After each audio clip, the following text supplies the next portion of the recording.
Okay, so now let's talk about properties of the integral. And this corresponds to section 33 of Ross. So basically what we're going to do is just run through several theorems or facts or propositions of involving integrals and functions. And just as a reminder, when we say integral, we mean the Darboux integral or the Riemann integral. They are equivalent. Okay. All right. So our first theorem states that every monotonic function on AB is integrable. And to prove this, we've got 3 steps basically. Now, just as a reminder, what does it mean for a function to be monotonic? So we say f is monotonic on AB if and only if for all, let's say, x and y in AB, x less than or equal to y implies f of x is less than or equal to y, or x less than or equal to y implies f of x is greater than or equal to y.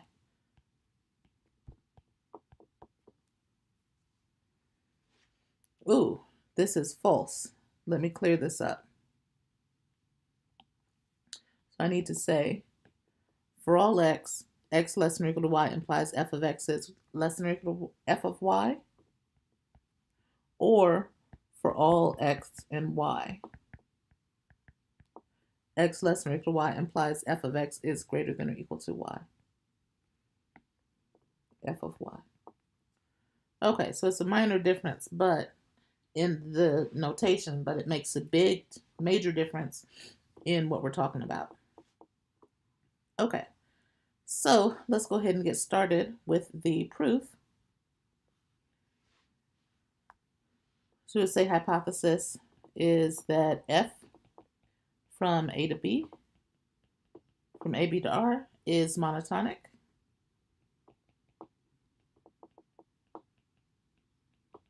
And the claim is that f is integrable. So notice that we don't need to put in here as a hypothesis that f is bounded, because the first thing we can show is that if f is monotonic, then f is bounded, right? So if f is monotonic on this closed interval, then f is bounded. Okay, so let's put this in here. So first, note that for all x belonging to AB, f of x is in between f of A and f of B, so f is actually bounded.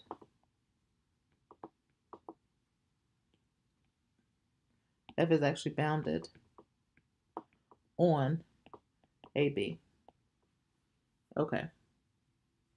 Now, next, we consider 2 cases.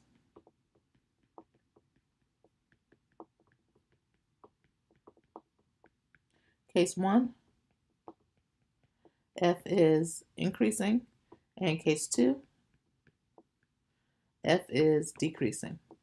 And I think that one of these is your homework. I think the fact that this case is your homework. So we'll put here, do at home. So we will assume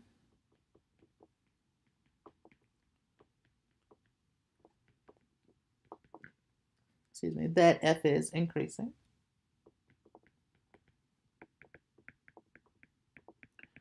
Which means for all x and y in between A and B, x less than or equal to y implies f of x is less than or equal to f of y. Okay. Further, without loss of generality, assume that f is not constant, right? So f of b is strictly greater than f of a. Otherwise, f of b equals f of a implies f is constant, which implies that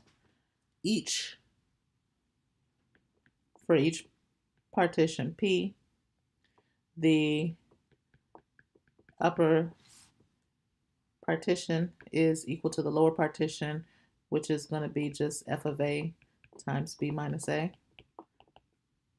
This is equal to the lower fp. So that f is clearly integrable. Okay. So now what we want to do is basically use or invoke. We're going to invoke the theorem 32.5.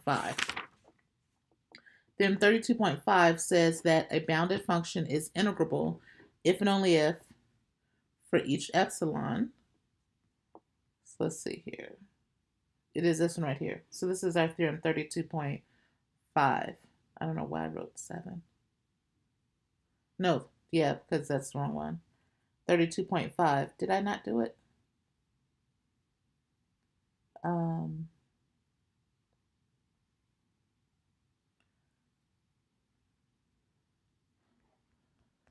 Well, we can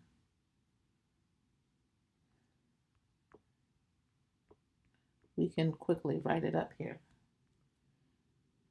It's pretty straightforward. So let's see here. So we'll put in here perhaps a lemma.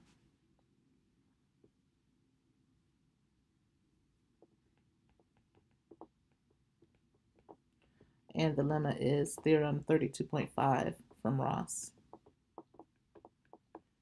And the lemma says a bounded function f on AB is integrable if and only if for each epsilon greater than 0, there exists a partition P such that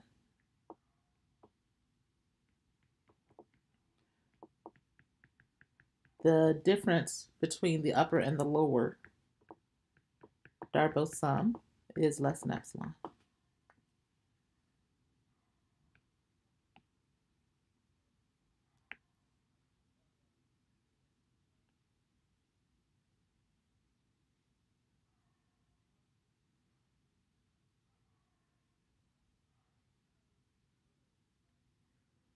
Okay.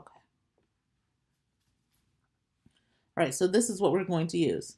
So we want to show that f is integrable. So what we need to do is say let epsilon be given, and we will provide a partition which satisfies this property.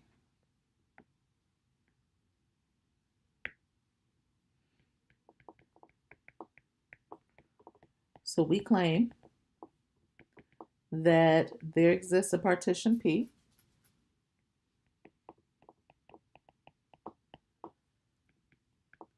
of AB satisfying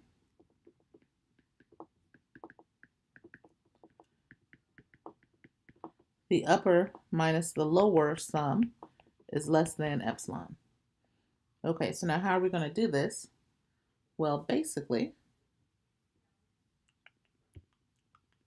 it's 19:45. Thank you. Basically, what we want to do is look at a partition where the mesh is going to be less than epsilon over f of b minus f of a. So the idea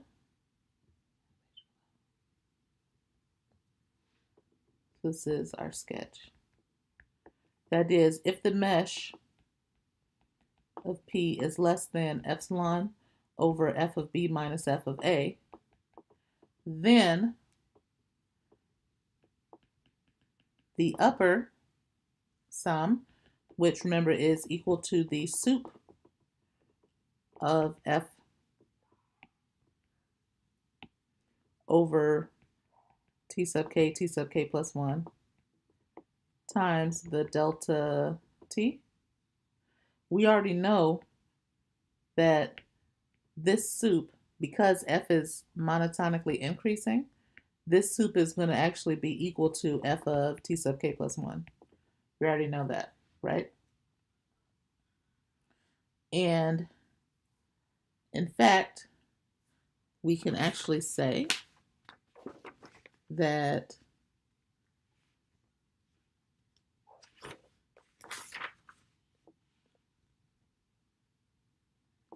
let's see here. So our L, which is the infimum of f over t sub k plus 1 times delta t, we'll know that this infimum is going to be f of t sub k, because f is monotonic, right? So then u of fp minus L of fp is going to be the sum of f of t sub k plus 1 minus f of t sub k times the delta t,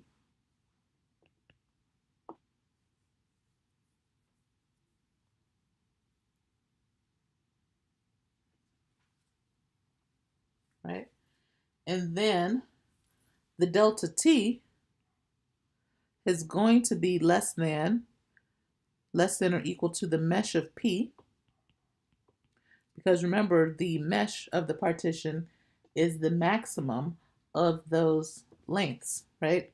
So this is going to be less than the sum of f t sub k plus 1 minus f of t sub k times epsilon over f of b minus f of a. Right, and then we can take that, pull it out front, epsilon over f of b minus f of a times the sum of f of tk plus 1 minus f of tk. But this is a telescoping sum, right? So this is going to end up being equal to f of b minus f of a. So we just end up with epsilon. So that is the idea. Okay. So now, we said let epsilon be greater than 0. We claim that there exists a partition of P. Okay, so choose P equal to, so we want the mesh to be less than epsilon over f of b minus f of a. And so what if we take, so if here's a and here's b, so then what we could do is b minus a over n could be the mesh, right? So if we just take this and we just have, if that's equal to our delta t. So if we take this interval and we split it up into n subintervals, all with the same length, which is b minus a over n, we just need to choose n big enough so that b minus a over n is less than epsilon over f of b minus f of a. And now notice that we are not going to be dividing by 0, because that's something that we said without loss of generality, our function is not constant. Okay, so we choose n big enough, right? So in other words, really we need n to be bigger than b minus a times f of b minus f of a over epsilon. Then our partition is going to be a, and then that's going to be a plus b minus a over n. Then the second one is going to be a plus 2 times b minus a over n, right? And then all the way up, okay? So first,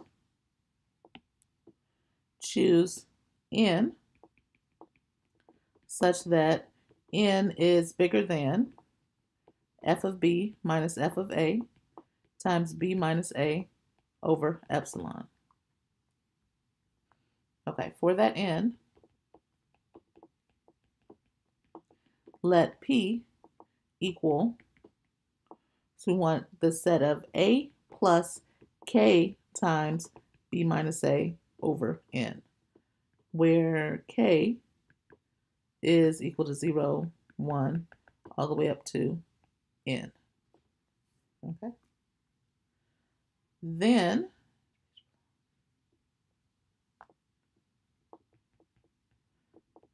we claim that for that P, this upper sum minus the lower sum is less than epsilon. In fact, upper sum minus the lower sum is going to be equal to the sum of the sup of f of x, let's say tk plus 1, minus the nth of our set of f of x over tk plus 1. All of that times tk plus 1 minus tk. And this is k equal to 0 to n, where t sub k is a plus k times b minus a over n.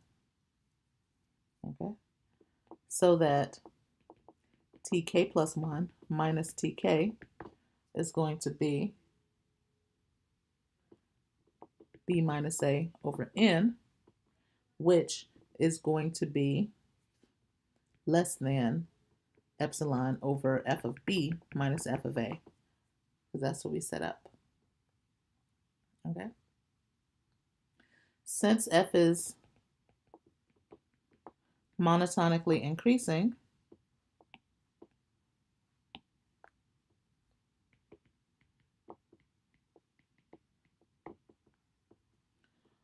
for each k equal to 0 all the way up to n, the sup of f of x over tk plus 1 is equal to f of t sub k plus 1, and the infimum of f of x, tk to tk plus 1, is equal to f of tk. So our upper sum minus the lower sum is equal to the sum of f of tk plus 1 minus f of tk times epsilon over f of b minus f of a. Let us do strictly less than, because it's equal to this, but remember that this is less than. Okay.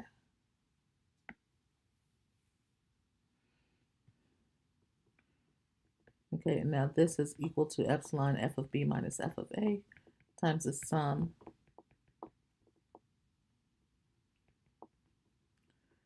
f of tk plus 1 minus f of tk, but that is just equal to f of b minus f of a equal to epsilon as desired. Okay.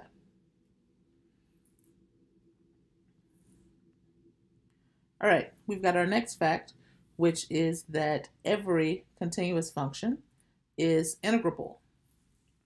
Okay. So let's get ready here at a page below.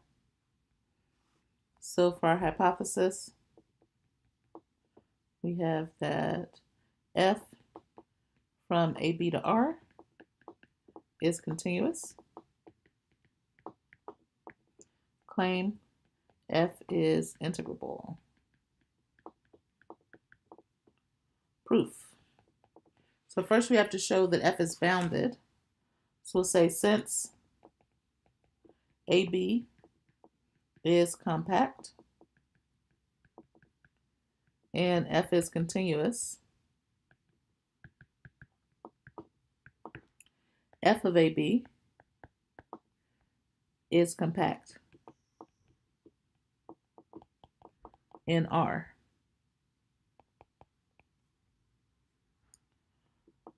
But compact sets are always bounded. So F of AB is bounded. This means F is bounded on AB. Okay, so we've got that F is bounded.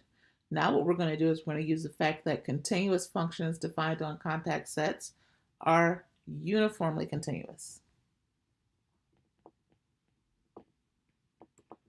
So since F is continuous and AB is compact,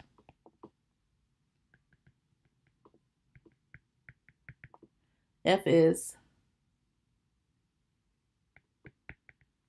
uniformly continuous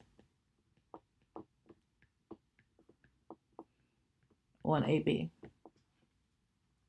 Okay. Now, remember, we want to prove F is integrable, and we're actually going to use the same theorem. So we're going to use the same theorem 32.5, which we said is here. A bounded function is integrable if and only if for every epsilon there exists a partition P such that the difference in the sums is less than epsilon. Okay.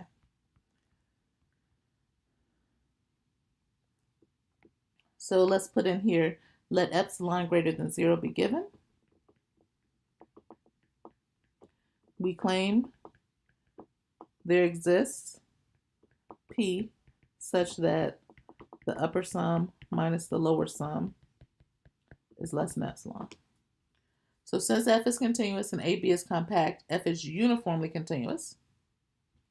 So there exists a delta greater than 0 such that for all S and T in A and B, if the distance between S and T is less than delta, then the difference between F of S and F of T is less than epsilon. But do we really want to use epsilon? Let us do epsilon over B minus A. Okay.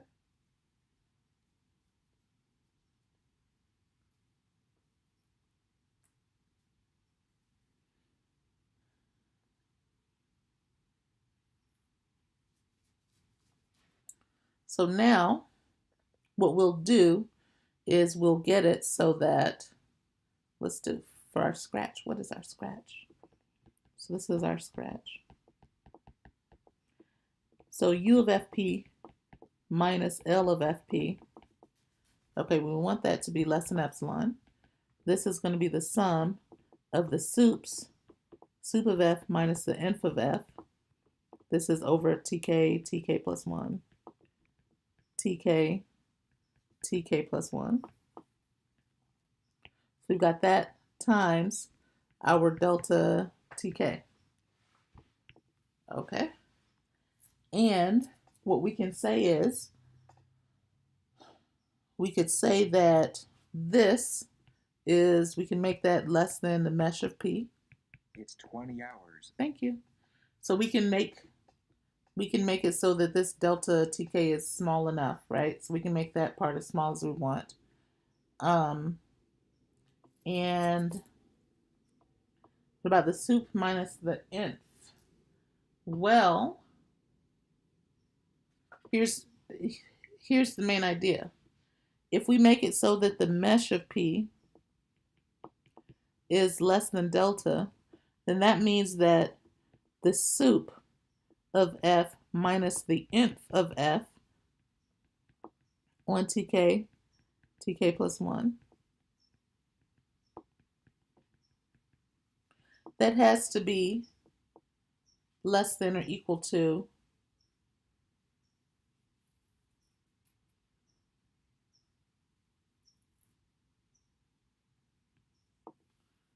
imagine here, let's put here like the max.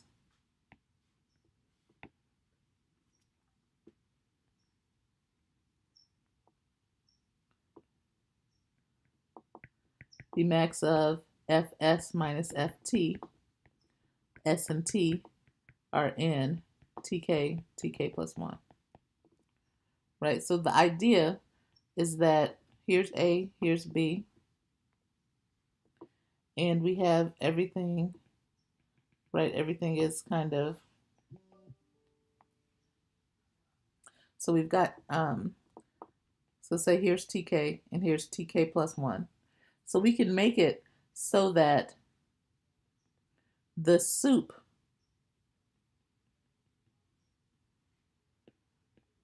let me see, I don't think I'm explaining this well. Okay, so the soup over here, right, the soup, so say if this is f,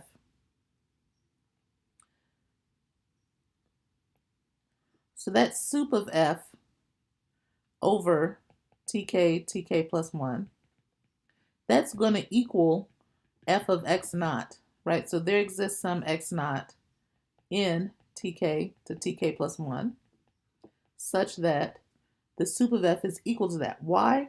Because f is continuous, so it attains its max and its min, right? Similarly, there exists x1 such that the infimum is equal to f of x1. So the soup and the nth is going to actually be, so the soup of f minus the nth of f is going to be some like f of x naught minus f of x1, right? And that is always going to be less than or equal to the absolute value of f of x naught minus f of x1, right? And we can get it so that this is guaranteed to be less than, say, epsilon over b minus a, right? If x naught minus x1 less than delta implies f of x naught minus f of x1 is less than epsilon over b minus a. Does that make sense? And then if we can have this, so if we can get this part, we can get this part as small as we want, we can get this to be less than the epsilon minus b over a, and this mesh of p then of course is going to be less than the b minus a. So this b minus a and this b minus a are going to cancel out, and this sum is going to be less than epsilon. Okay, so let's go through it. So where do we leave off here? Now, since f is continuous, okay, so epsilon is given. Epsilon greater than 0 is given, and we claim there exists a partition P. Okay, so since f is continuous and AB is compact, f is uniformly continuous. So there exists a delta such that if S and T are within delta units of each other, f of S minus f of T is less than epsilon over B minus A. Okay, choose any P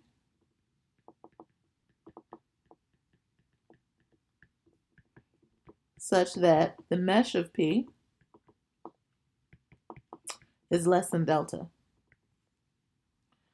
Then, right, so then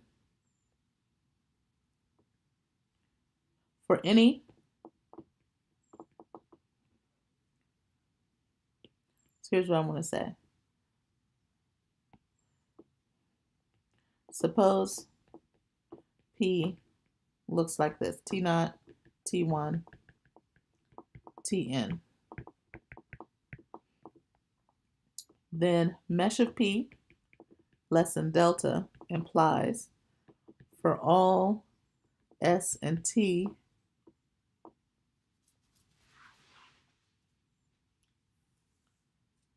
I want to say for all, first I want to say for all K. For all K, equal to 0, 1, all the way up to n minus 1. And for all s and t in tk plus 1, because s and t are in here, tk plus 1 minus tk has to be less than or equal to the mesh of p, right, which is less than delta. So s, the distance between s and t, which has to be less than or equal to tk plus 1 minus tk, is less than delta, right? So f of s minus f of t is going to be less than epsilon over b minus a.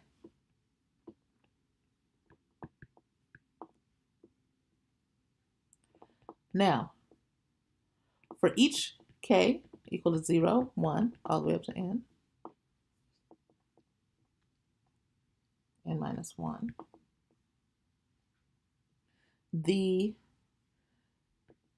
there exists, let's say, x sub k and y sub k in t sub k plus 1, such that f of x sub k is equal to the supremum of f of x over tk plus 1, and f of y sub k is equal to the infimum of f of x over tk plus 1. This is since f is continuous by the extreme value theorem. Okay. So u of fp minus L of fp is equal to the sum of f of xk minus f of yk times tk plus 1 minus tk, and this is k equals 0 to n minus 1. And I want to say that, let's add a page below.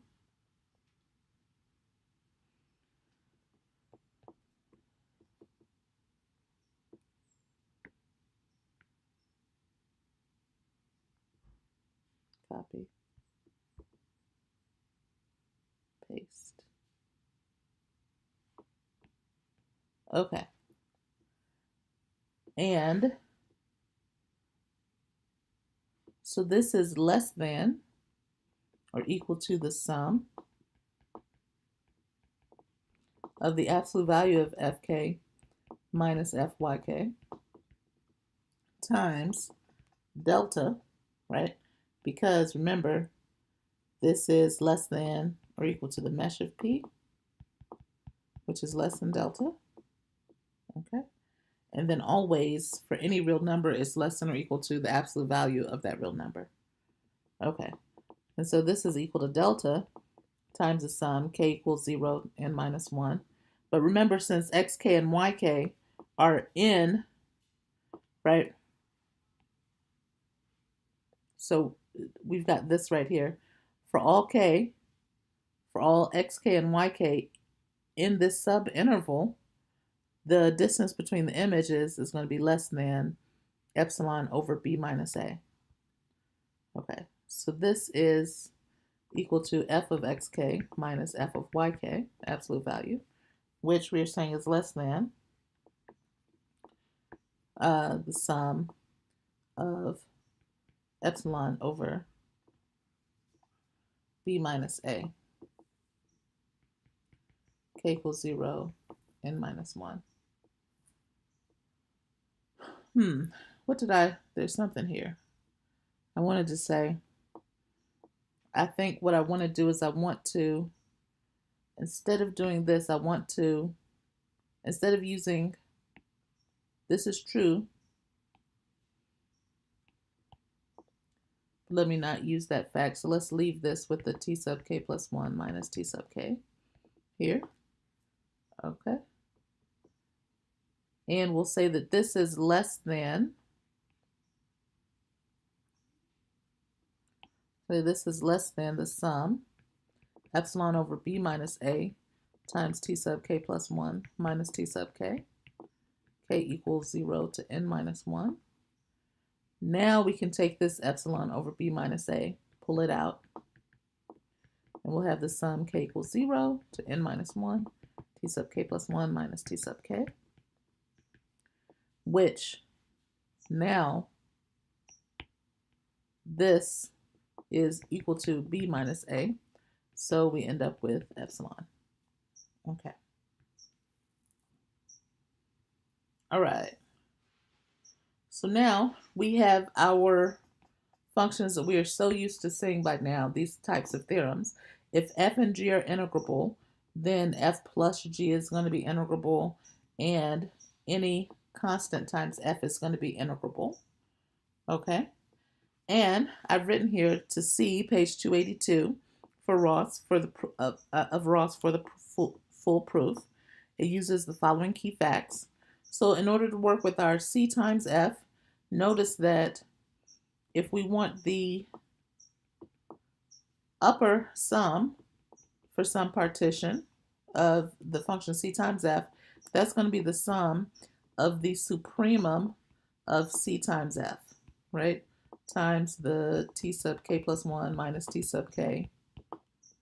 That's over that interval, t sub k plus 1. And then the supremum, you can just take that c and bring it right on out here. So we get that this is going to be equal to c times the upper sum of fp. Does that make sense? So we have for all p, the upper sum of cf with respect to p is c times the upper sum of f with respect to p, and the lower sum of the lower Darboux sum of cf with respect to p is equal to c times the lower sum of f with respect to p. Okay, and now what about our second statement here, which has to do with the f plus g? So the proof of this is very similar to our proof comparing refinements of partitions. And this proof is basically going to rely on the fact that if we are looking at the supremum, so the supremum of f of x plus g of x over some set S is going to be, the supremum is going to be less than or equal to the supremum of f of x plus the supremum of g of x over the set. Okay? Because we can only lose values by adding first before we take the supremum. Okay. And then also the infimum of f of x plus g of x, the infimum of that set over S, is going to be bigger than or equal to the infimum of f plus the infimum of g over g of x, right? X and S.